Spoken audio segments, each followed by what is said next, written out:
dans le guide pour les informaticiens. Cette application a été créée pour la gestion des immobilisations. Pour accéder au formulaire, l'utilisateur doit cliquer sur le bouton « Retour au menu principal ». Je vais vous présenter la première option « Enregistrer une nouvelle immobilisation ».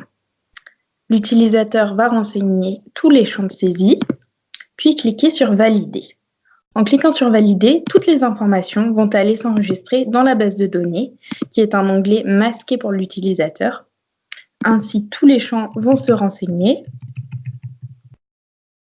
et un calcul va se faire automatiquement pour les amortissements dans la colonne correspondant à l'année. Nous verrons par la suite que l'option « Mise au rebut » permettra de mettre à jour ces amortissements. La première colonne correspond à un numéro automatique qui est nommé numéro d'inventaire et qui va être attribué à chaque immobilisation. Un marqueur est indispensable dans la première ligne.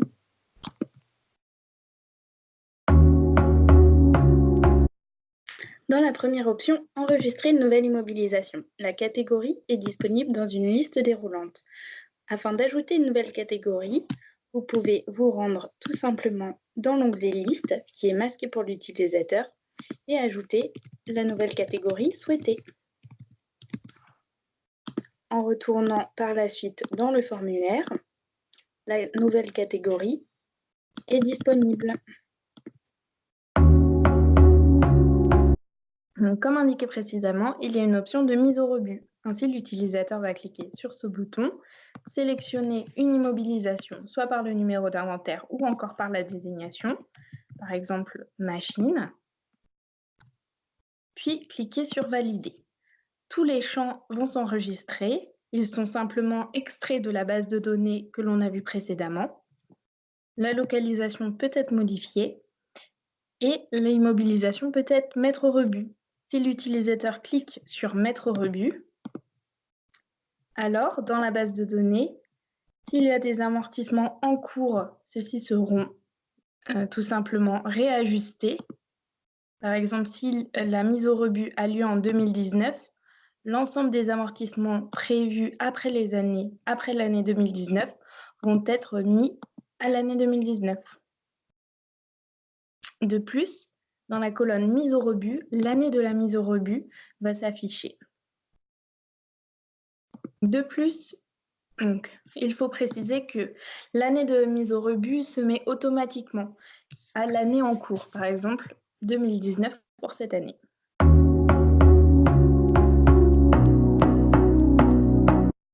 Donc, pour consulter l'état du patrimoine, c'est très simple, l'utilisateur va cliquer sur « Consulter l'état du patrimoine ».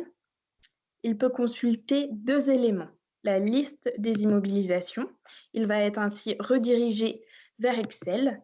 Il n'y a pas de code pour ces fonctions, mais uniquement des formules Excel que vous pouvez voir dans la barre de recherche.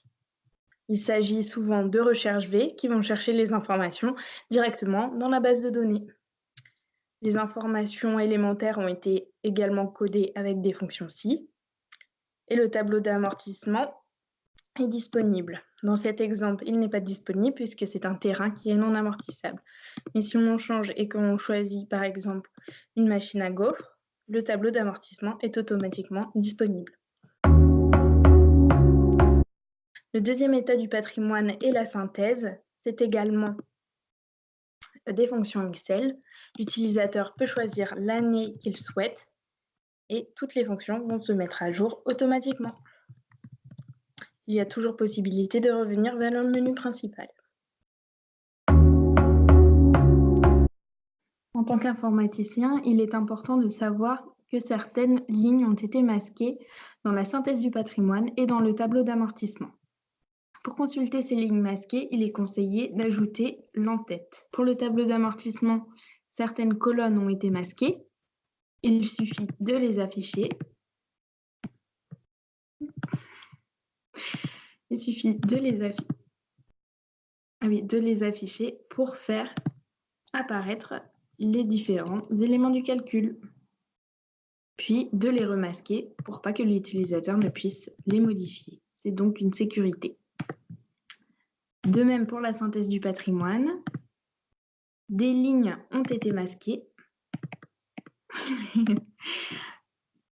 Il s'agit des détails du calcul qui sont utilisés dans les tableaux. Il est important dans la base de données de prendre en compte le fait que les 3 dernières colonnes ne peuvent pas être supprimées. Il s'agit notamment de la date d'acquisition, qui est une fonction année des champs précédemment saisis. À noter que des axes d'amélioration seront à prendre en compte pour sécuriser et fiabiliser de plus en plus la source de données. Par exemple, lorsqu'on enregistre une immobilisation, il serait intéressant, par exemple pour le terrain, de mettre par défaut que cette immobilisation est non amortissable, pour éviter les sources d'erreur de la part de l'utilisateur. À noter également que le module suivant n'offre pas la possibilité à l'utilisateur de supprimer une immobilisation, tout simplement pour sécuriser les données. Cependant, il serait intéressant de créer un système de mots de passe pour permettre tout de même aux utilisateurs de pouvoir supprimer une immobilisation.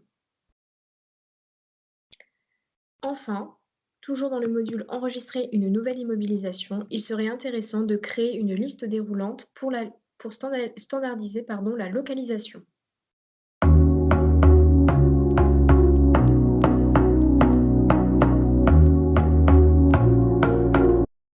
Le module de présentation est désormais terminé. Nous espérons avoir répondu à vos questions. Merci pour votre attention et à bientôt dans nos nouvelles vidéos.